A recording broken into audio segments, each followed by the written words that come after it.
Le titre de ma communication, c'est l'audiovisuel, outil d'information, d'enseignement, de récréation et de promotion. Quel avenir pour la langue amazigh?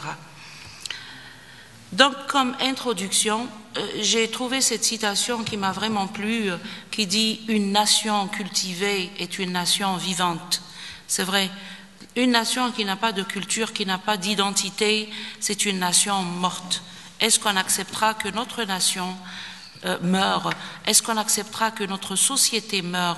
Est-ce qu'on acceptera que notre identité s'efface ou qu'elle soit exterminée par des virus, tout comme le virus de la technologie de nos jours? Donc, l'introduction, c'est que la langue et la culture amazigh traversent une situation promettant de nouveaux cieux en raison de nouvelles ou des nouvelles conditions et perspectives qui ont pour l'objectif de leur rendre leur place, l'identité culturelle, tant marginalisée dans le cadre des rapports sociaux de production dont elle souffrait.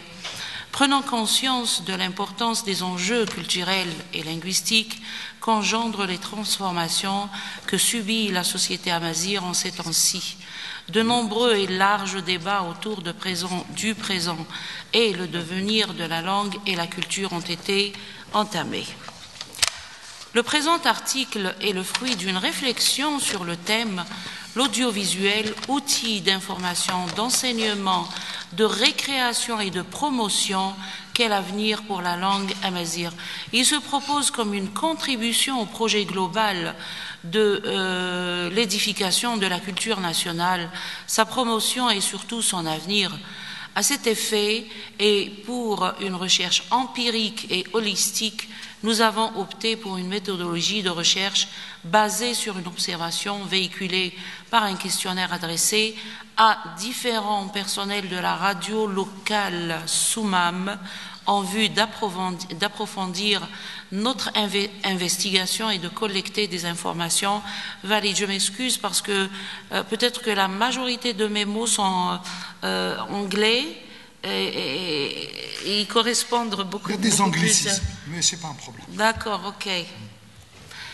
Donc, analyse directement, je ne vais pas m'éterniser sur la présentation ou la définition de ce que c'est que l'audiovisuel ou bien la radio, etc., directement parce qu'on est là pour avoir des faits.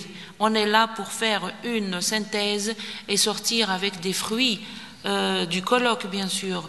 Donc, l'analyse et l'interprétation des données, section 1, des questions générales telles que en quelle année la radio a été lancée, quel est l'événement qui a fait que la radio soit lancée, etc. Je présume que la majorité des présents ici ou de l'aimable assistance sait d'abord que la radio a été lancé en 96, en août 96, et que l'événement la Soumam, l'événement de Soumam, le congrès de la Soumam a été se célèbre chaque année en août. Donc ça c'est une raison pour que la radio soit lancée, juste un événement pour donner naissance à quelque chose qui servira le pays, qui servira la société et qui servira beaucoup plus la communauté amazigh. Par quel décret, ceci dit, il y a une question qui m'avait vraiment gênée. Par quel décret et sur quels critères a-t-elle été lancée? Je n'ai trouvé aucune réponse. C'est-à-dire, est-ce que c'est une ignorance ou est-ce que c'est quelque chose qu'on veut cacher? On ne veut pas montrer le décret sur quoi cette radio a été créée. Aucune réponse. Dans ce que je dirais, bon, j'ai fait mes recherches, je ne donnerai pas la réponse parce qu'il faut quand même que les gens s'imprègnent, sachent ce que ça veut dire faire une recherche, mais je vous inviterai à aller, puisqu'on parle d'audiovisuel, de technologie, etc., d'aller sur le site de la radio Soumam, www.radiosoumam.dz, .dz, et vous allez trouver plein d'informations concernant la radio. Quels sont, ce qui m'intéresse, ce sont les moyens parce qu'on parle audiovisuel, ce sont les moyens. Quels sont les moyens utilisés pour prétendre à une station de radio? Nos informateurs ont répondu ce qui suit. On a des studios, on a des cabines de montage, on a du personnel, on a un parc automobile, on a des journalistes, on a des animateurs, des réalisateurs, des moyens humains spécialisés de différents services, des techniciens, administrateurs, des moyens techniques aussi, un bon émetteur et des studios bien équipés. Voilà leur réponse.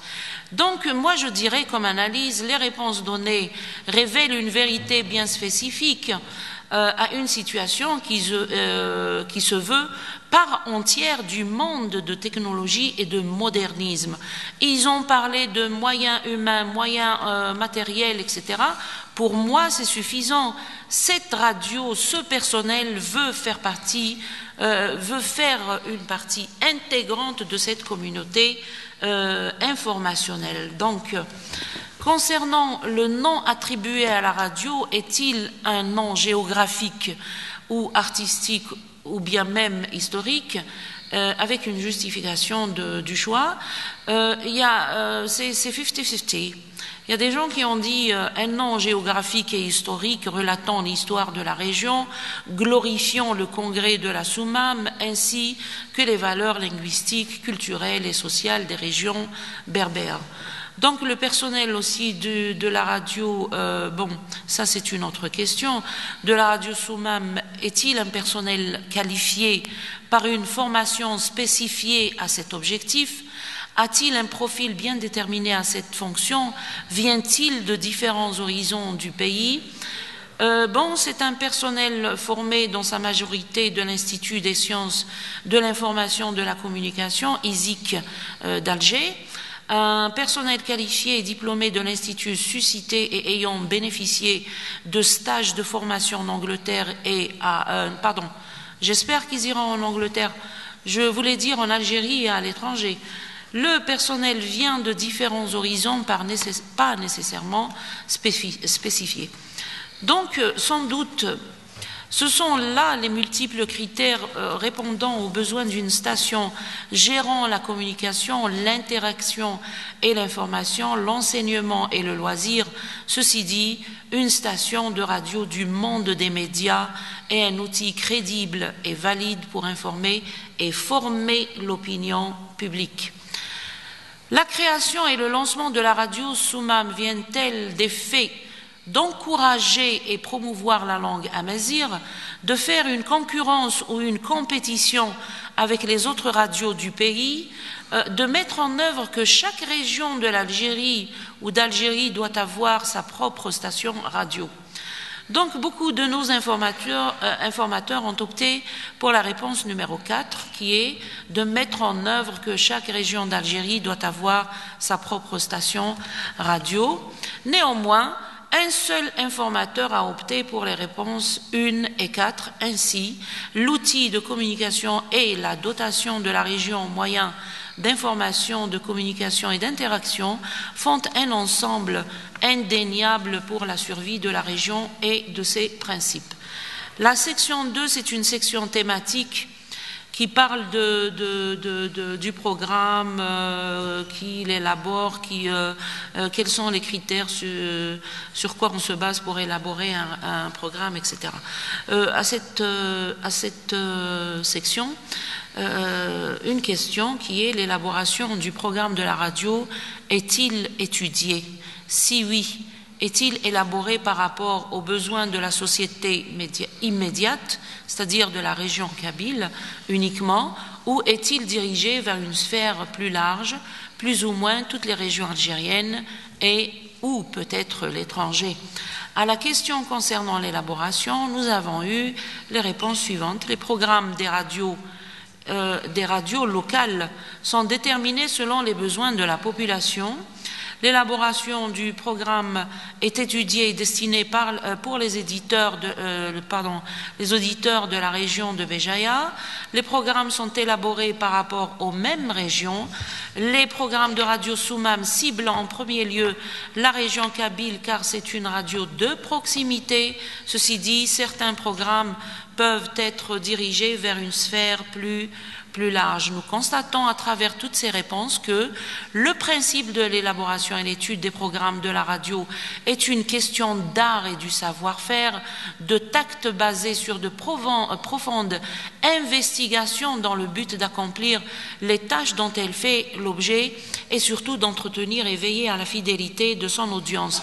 Des sondages de goût, de préférence et de nécessité ont été pris en considération pour l'élaboration des programmes afin de satisfaire les auditeurs. Donc, par rapport à la diffusion, nous avons eu ces réponses-là. La radio Soumam émet ses programmes en tamazirt, bon, je dirais en kabyle mélangé, c'est tamazirt mélangé, etc., de 7h jusqu'à 15h, de 7h jusqu'à 19h30. En bas, il y a ce programme-là est remplacé directement par la chaîne 1 qui utilise l'arabe comme langue de communication ou outil de communication. Donc, à cette question, peut-on parler d'autonomie, autonomie de la radio, l'autonomie de l'audiovisuel, d'expression amazigh, de règlement intérieur de la radio ciblée, de dépendance, c'est-à-dire que la radio, comme j'ai pris l'échantillon, c'est la radio Soumam, est-ce que la radio Soumam est dépendante ou indépendante? Le programme, ces questions feront peut-être un autre sujet de recherche à exploiter et à approfondir. La langue véhicule est-elle une langue amazigh purement académique ou est-elle un mélange de dialectes d'une ou de plusieurs régions spécifiques? C'est une langue mélangée afin de permettre aux auditeurs de différentes régions de la wilaya de comprendre le message véhiculé, loin des programmes diffusés, vu que la langue kabyle est parfois parlée différemment dans certaines régions. On parle par exemple de région Sahel, de la région de la Soumam ou bien la région de la vallée. Ces deux dialectes ne se ressemblent pas. C'est des gens, une personne qui vient de Sidi Aish peut-être arrivera à comprendre le message d'une personne qui vit à Ouqas ou à Souq el-Tenin ou bien même à Kharata. Il comprendra peut-être 24% ou à la rigueur 50% de ce message parce que les dialectes sont vraiment très très différents. Chaque présentateur ou animateur utilise son propre dialecte vu qu'une formation en langue amazigh n'a été programmée au profit de personnes. Un mélange de dialectes car la langue amazigh académique risque de ne pas être comprise par tous les auditeurs vu que la radio Soumam cible toutes les catégories intellectuels, chômeurs, jeunes, vieux, femmes, etc. Un mélange de dialectes langue amazigh et kabyle, un peu d'arabe parlé et un peu d'arabe académique. La synthèse fait, ou bien cette synthèse faite sur la base des données collectées décrit et révèle clairement que le souci majeur de cette station est cependant la satisfaction des besoins des auditeurs en information et entretien, quelle que soit la forme désignée. Aussi, le fait que les auditeurs ne se distinguent pas par leur rang social, intellectuel, ethnique ou linguistique est une raison pour laquelle la langue amazigh académique n'est pas l'outil de communication officiel de la radio. Pour les programmes qui contribuent à la promotion de la langue amazigh, nous avons eu l'île des poètes, Fikzirt Diez, les jeux sur les fables kabyles, traditions, culture, coutumes et proverbes kabyles, portraits des villages kabyles, etc. Donc les différents dialectes kabyles sont utilisés pour véhiculer ces émissions. Un moyen très efficace d'ouvrir et de découvrir le dictionnaire richissime de la langue amazigh, d'enseigner par une approche auditive un style d'apprentissage et d'enseignement qui reste toutefois une des méthodes qui considère les besoins pédagogiques et de satisfaire d'une façon très soutenue la curiosité de l'audience de la radio. Puisque je suis de formation anglophone, je vous ai traduit ce que David Crystal, 1995, page 384, c'est Encyclopedia of the English Language, a souligné que le domaine de la radio est un miroir pour la nature linguistique. Il a ajouté aussi que si l'utilisation d'une langue est assez importante pour le développement prédictible des aspects linguistiques, les situations qui en résulteront seront indéniablement d'un intérêt régulier aux auditeurs. Les outils utilisés, il y a un informateur qui avait dit aucun, d'autres ont dit documentation, internet, enregistrement, archives, etc. Il y a aussi d'autres qui disent que cette forme de recherche est basée sur des études de sondage tirées de leur mémoire de fin d'études, etc. Donc, des moyens traditionnels ainsi que des moyens sophistiqués, tels que l'Internet, sont les moyens utilisés dans les différentes recherches de la radio. Le traditionnel et le modernisme sont deux qualités indissociables qui relatent l'image des régions kabyles en particulier, tout comme porter la robe berbère et les bijoux qui vont avec, mettre la mariée sur le dos d'une mule ou un cheval et utiliser une caméra pour filmer ou bien tout simplement un micro-ondes en cuisine. Avez-vous pensé à lancer un projet radio jumelle? Un oui unanime. Une situation est une prestation encourageante, car grâce au jumelage avec d'autres radios locales algériennes, des échanges culturels, historiques et artistiques, des connaissances linguistiques et des renforcements informationnels peuvent avoir lieu. Aussi, le jumelage est une stratégie indéniable pour l'émancipation et le progrès d'une région et de ses valeurs. Ainsi, bien sûr, si les moyens matériels et humains sont disponibles. Le rôle de l'audiovisuel dans l'expression amazigh dans la promotion et le progrès de cette langue est un rôle très important et primordial dans le rapprochement humain, dans le changement des techniques d'information qui relatent les vérités vécues et qui ciblent des catégories d'audience bien précises.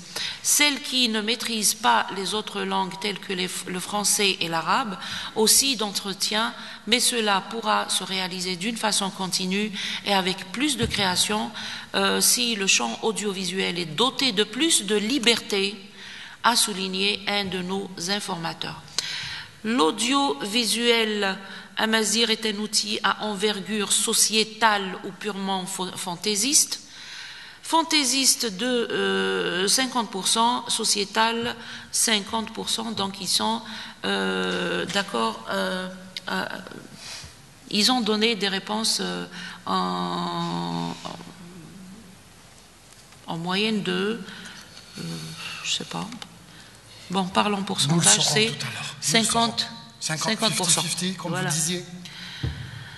Donc, l'audiovisuel, outil d'information, d'enseignement, de récréation et de promotion, quel avenir pour la langue amazigh?